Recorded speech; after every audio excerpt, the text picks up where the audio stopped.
जी नाज़रीन, अपना वो सेफ टीवी देते पे असा इस टाइम भावलपुर दे हाजिर हैं दरिया सतलुज की पुल दोते और बिल्कुल मेरे भाई जी मेरे सिंध ने पूरे इलाके के लोग दूर दूर तक डूब मौजे बल्कि डूब मौजे था डूब चुके हैं। वजह तो क्या कहना चाहते हैं? फिर देखें, ये मेरी जो इतलात हैं, जो मैंने लोगों से बातचीत की है, इनके मुताबिक ये 88 में जो सैलाब आया था, 88 में जो पानी की सतह बुलंद हुई थी, ये उससे कम है अभी, और एन मुमकिन है कि पानी की सतह बुलंद मज़ीद हो जाए और उससे जो जानी और माली नुकसान होगा उसका ज़िम्मेदार कौन है। और यहाँ पर जो पानी की सतह है, ये आप देख रहे हैं कि जहाँ पर हम खड़े हैं हमारे पाँव तक पानी पहुँच चुका है। ये आप पीछे अगर आपका कैमरामैन ये सारे जूम करके दिखाए आपको, तो ये आपको पता चलेगा ये घर डूब चुके हैं। इसका ज़िम्मेदार कौन है? क्या ये इलाका रहने के काबिल है? क्या यहाँ पर हुकूमत को नहीं चाहिए कि अगर यहाँ पर रहते हैं तो इनके खिलाफ क्या हो सकता है? क्या ये हुकूमत की जगह है ना, तो यहाँ पर पता चले कि ये जो दरिया की गुज़रगाहें होती हैं उसको किस तरह से रोका जाए। अगर रोकते हैं तो फिर सैलाब की क्या तबाहकारियाँ होती हैं। पिछले 1 साल में आपने देखा होगा कि पिछले 1 साल से जो सैलाब ने तबाहकारियाँ की हैं उससे हुकूमत ने क्या एक्शन लिया, क्योंकि ज़िम्मेदार हुकूमत होती है ना। 16 माह में PDM की 14 जमातें हुकूमत की है उन्होंने, तो 16 माह में उन्होंने क्या किया है। तो अब यह देखना है कि ये देखें, वो अगर आपका कैमरामैन जूम करके दिखाएं तो वो लोग पानी से गुजर के जा रहे हैं, उनके बीवी बच्चे कहाँ पर हैं, उन्होंने खाना कहाँ से है, सोना कहाँ पर है, उनके घर हैं, वो घर डूबा हुआ, वो घर डूबा हुआ, ये डूबा हुआ। तो ये इसकी जिम्मेदारी है। और यहाँ पर ये देखें कि और भी यहाँ पर अभी पानी की मज़ीद सतह बुलंद होने जा रही है, तो उसमें क्या तबाहकारियाँ होंगी। पीछे जो तबाहकारियाँ हुई हैं उससे भावलपुर की लोकल इंतजामिया में क्या गंडा सिंह दोते इस टाइम 52,000 पानी क्यूसेक 3 घंटे पहले छोड़ा गया है। अब से 3 घंटे पहले मेरी इतला के मुताबिक छोड़ा गया है। यहाँ पानी बढ़ने का तवक्को है, मज़ीद बढ़ेगा। और भावलपुर की गवर्नमेंट क्या काम कर रही है?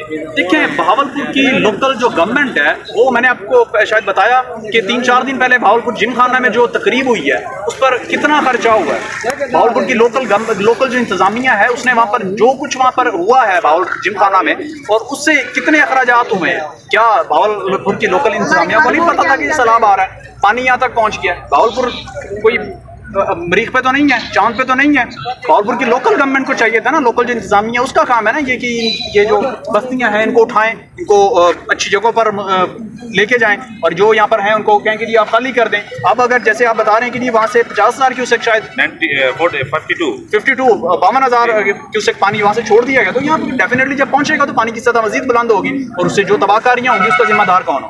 निगरान हुकूमत जब से आई है फ्लड बढ़ता ही जा रहा है और नुकसान पूरे जहाँ सराकी बेल्ट है मिंजनाबाद से लेकर हेड इस्लाम से लेके झांगड़ा तक, हेड पाना तक, ये पूरा सराकी बेल्ट है। यहाँ का कोई पुरसाने हाल नहीं है और गवर्नमेंट अपने अयाशों पे लगी हुई है, लंदन में अयाशों में लगी हुई है। यहाँ को एक बयान भी उसने नहीं दिया ये पूरे सराकी बेल्ट। देखें, ये जो आपका सराकी बेल्ट है, आपने इसकी बात की है, पाकिस्तान कहाँ पर आता है या पाकिस्तान का कौन सोच रहा है? पाकिस्तान की इकॉनमी कहाँ जा रही है? हम कहाँ खड़े हुए हैं? हमारे लोग खुदकुशियाँ कर रहे हैं, हम मर रहे हैं, हम खुद मर रहे हैं। और पिछले 16 माह में जो कुछ हुआ और उसके बाद अब जो हो रहा है, क्या आपको लगता है कि ये सिर्फ सराकी बेल्ट का आप कह रहे हैं? तो मेरे ख्याल में तो पूरे पाकिस्तान में हमें डर लगता है। पिछले 16 माह में जो कुछ हुआ, अब जो होने जा रहा है, अब लोग खुदकुशियाँ कर रहे हैं। आप देखें, ये जो जनूबी पंजाब है, सराकी बेल्ट है, इसका तो कभी किसी ने नहीं सोचा। पाकिस्तान तहरीक इंसाफ की हुकूमत आई, शाह महमूद कुरैशी फॉरेन मिनिस्टर थे जनूबी पंजाब से, उन्होंने क्या किया? भावलपुर की जो इंतजामिया है, भावलपुर के जो लोग हैं, इन्होंने क्या किया? पूरा जनूबी पंजाब में सराकी बेल्ट में जितने लोग आते हैं उन्होंने क्या किया? सराकी बेल्ट का सोचा किसी ने? सराकी बेल्ट ये सूबा मांगते हैं, बनाया नहीं बनाया? तो इसको सोचता कौन है? भावलपुर के ऐसी साहब से मेरी बात हुई है, वो कहते हैं हमारा फलां जगह पे भी रिलीफ कैंप है, फलां जगह पे रिलीफ कैंप है। हमने ये भावलपुर की आवाम जो हमारा ज़िले तक हदूद है, हमारा सिटी तक हदूद है, हम काम कर रहे हैं, हमारे रिलीफ कैंप है। लेकिन मैंने जो विज़िट किए किसी जगह पे हुकूमत की तरफ से कम कैंप मिले होंगे, वो भी स्कूलों के अंदर, जो किसी को पता ना चले। देखिए, ये आपकी जिम्मेदारी है, आप बहुत अच्छा काम कर रहे हैं कि अगर आप इनकी गलतियों की निशानदेही कर रहे हैं, आप वहाँ पर जाएं और जाकर जहाँ पर आपने बताया कि लोकल इंतजामिया कह रही है कि जी वहाँ पर रिलीफ कैंप लगाया हुआ है, वहाँ पर लगाया हुआ है, आप जाएं, उनको पॉइंट आउट करें कि जी यहाँ पर कोई रिलीफ कैंप नहीं है। लोगों के ये हाल दिखाएं आप उनको। ये जो मैंने आपको पॉइंट आउट किया है कि ये जो लोग जा रहे हैं, पानी से गुजर के जा रहे हैं, ये पॉइंट आउट करें, इनकी वीडियोज़ दिखाएँ उनको। वो ये पड़ा तुम्हारा कच्चा छटा, ये देखें, उनको ये इस तरह से दिखाएं कि जी ये तुमने किया है। भावलपुर की लोकल जो इंतज़ामिया है उसने ये काम अब तक किया है, इसके अलावा कुछ नहीं किया। और अगर करते हैं तो भाई हमें दिखाएं। हमारा जो लोग हैं, हमारे लोग हैं, اور یہ جو اگر ان کے جان کا نقصان ہوتا ہے, مال کا نقصان ہوتا ہے, کسی چیز کا نقصان ہوتا ہے تو تکلیف تو ہمیں ہے. کل میں لودھرا کے ضلع میں تھا, وہاں کے 6 یونین کونسل جو اس ٹائم پوری ڈوبی ہوئی ہیں. یہاں آدمان سے لے کے کوٹلا چاکر تک 6 یونین کونسل آتی ہے اور 6 ڈوبی ہوئی ہے. وہاں صرف اور صرف ریسکو کے علاوہ مجھے کوئی نظر نہیں آیا. کیا یہ یتیم ہے؟ یہاں کے کوئی پرسان حال نہیں ہے؟ یہ کسی کو نہیں کہہ سکتے ہم آپ کے مسلمان ہیں, پاکستان میں رہنے والے ہیں. دیکھیں جی, جب تک پبلک میں شعور نہیں آئے گا نا, میں آپ کو بڑی سخت بات کرنے لگا ہوں کہ جب تک پبلک میں شعور نہیں آئے گا نا تب تک کچھ نہیں ہو سکتا. کیونکہ جب تک گریبان نہیں پکڑے جائیں گے نا, جب تک اپنی آواز کو بتایا نہیں جائے گا نا کہ میرے ساتھ یہ ظلم ہو رہا ہے, میرے ساتھ یہ کچھ ہوا ہے, میرے لوگ ڈوبے ہیں, میرا مال ڈوبا ہے, میرا گھر ڈوبا ہے, میرے بیوی بچے کہاں جائیں گے, جب تک یہ آپ آواز بلند نہیں کریں گے تب تک کچھ نہیں ہو. آواز بلند حکومت سے بات کرتے ہیں, وہ کہتے ہیں قدرت کا نظام ہے. اب بجلی کے بلوں میں کون سا قدرت کا نظام ہے؟ دیکھیں جی, بجلی کے بل جو ہیں اب 17 گریڈ سے جو 22 گریڈ تک کے جو آفیسرز ہیں وابڈا کے, ان کو 1300 یونٹ بجلی فری ہے. کہاں سے آتا ہے یہ پیسہ؟ کس کا پیسہ ہے؟ کس نے یہ بل بھرنا ہے؟ کس نے یہ ٹیکس ادا کرنے ہیں؟ آپ نے یہ مائک اٹھایا ہوا, آپ اس کے اوپر ٹیکس دیتے ہیں. آپ نے یہ جو کپڑے پہنے ہوئے, آپ اس کے اوپر ٹیکس دیتے ہیں. آپ نے یہ پین لگایا ہوا, اس کے اوپر ٹیکس دیتے ہیں. میں اس موبائل پر ٹیکس دیتا ہوں, اس مائک پر ٹیکس دیتا ہوں, اس اینک پر ٹیکس دیتا ہوں, اس شرٹ پر ٹیکس دیتا ہوں, ہر چیز پر ٹیکس دیتا ہوں. تو پھر یہ اشرافیہ اس ملک کی ٹیکس کیوں نہیں دیتی؟ اشرافیہ کہاں سے آسمان سے اتری ہوئی ہے؟ ہمارے بیوروکریسی میں 2200 لوگ ایسے ہیں جو ڈیول نیشنلٹی رکھتے ہیں. کیوں؟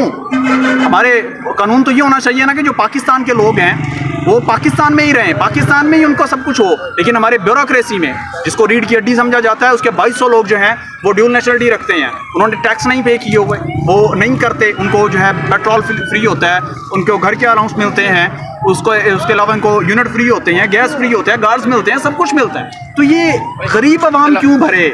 غریب عوام کا کیا قصور ہے؟ بل دیکھ لیں بجلی کے. اب جگہوں جگہوں پر چلے جائیں, احتجاج ہو رہا ہے, لوگ مر رہے ہیں, کسی کو کوئی پرواہ نہیں ہے, کوئی اس کے اوپر بات نہیں کر رہا. نگران پرائم منسٹر ہے, وہ اس کے اوپر بات ہی نہیں کرنا چاہتے, ان کو پتہ ہی کوئی نہیں ہے. وہ کہتے ہیں کہ جی میری 2.5 لاکھ تنخواہ ہے, مجھ سے اربوں کے بل پاس کروا رہے ہیں. کون پاس کروا رہا ہے؟ کون پوچھنے والا ہے؟ تو یہ تمام چیزیں ہیں کہ اگر عوام میں شعور ڈیولپ ہو جائے, عوام اس کے اوپر آواز اٹھانا شروع کر دے, عوام کہے کہ جی میرے خون پسینے کا پیسہ ہے, میں تمہیں کیوں دوں, میرے ٹیکسوں کا پیسہ ہے, میں تمہیں کیوں دوں. اگر عام غریب آدمی, یہ جو ایک مزدور طبقہ ہے, ریڑھی لگانے والا ہے, یہ اگر ٹیکس بھرتے ہیں تو وہ بالا تر کیوں ہے؟ یہ صرف عوام کا سوال ہے اور یہ عوام کو بالکل پاکستان کی طرح پورے بھاولپور میں آج بھی احتجاج کیا گیا بلوں کے خلاف. اور یہ نگران حکومت جو عارضی طور پہ بٹھائی گئی ہے, صرف ان کے جو بھائی جان جیسے کہہ رہے تھے ٹیکس معاف کرانے کے لیے اور سین کرنے کے لیے, جو یہ تمہارا پورا ہو گیا, یہ بھی پورا ہو گیا. لیکن اس ٹائم یہ جو ہمارے حالات ہیں, یہ کون پورے کرے گا؟ ایسی بھاولپور سے میں ریکویسٹ کرتا ہوں, یا ریسکیو کر کے ان کا تمام سامان جو اندر پھنسا ہوا ہے وہ نکالے.